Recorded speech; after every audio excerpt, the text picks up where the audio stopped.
A lovely evening here, and Virginia and I are just taking a quick walk across the lovely Chapel Park here.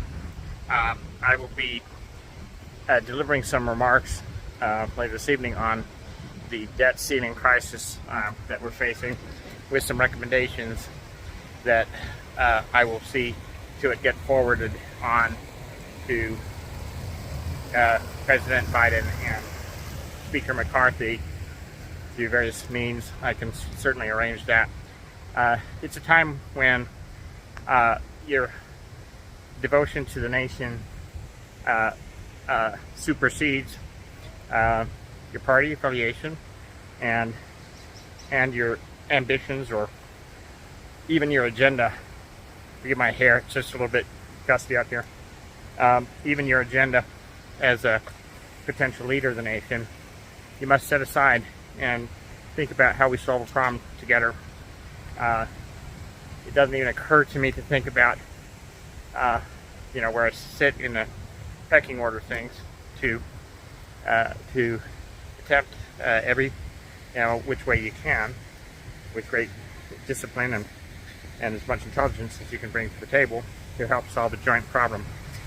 And my fundamental point will be this: continuity of government is one of the most vital and treasured aspects that has been cultivated and preserved by both parties, Democrats and Republicans, since time immemorial. So much so that it comprises a substantial fraction of our budgets for the Department of Defense and for specific programs from FEMA to otherwise. Continuity of government is essential to the continuance of how we keep satellites in orbit, and how we keep planes in flight safely, how we manage traffic, how we pay for all the things we love and enjoy, including the freedoms that we have, how we pay for our military.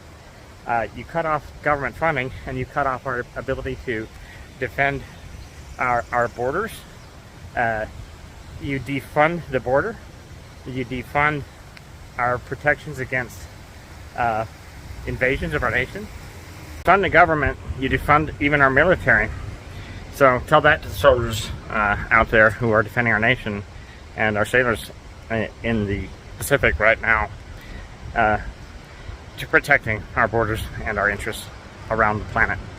In short, continuity of government means that our budgets should continue in force at their ratios of borrowing, of taxation rates undisturbed, and that those who should disturb and discontinue government operations for their own pork, for their own even legitimate operational interests as politicians with a distinct agenda, should never use continuity of government and its budget parameters, the ratios that we have already in place and in motion. Those ratios should continue unless modified by an act of Congress signed by the President. That is the basic point. Continuity of government should prevail as the argument that justifies the executive order, in my opinion, to continue borrowing from the Federal Reserve.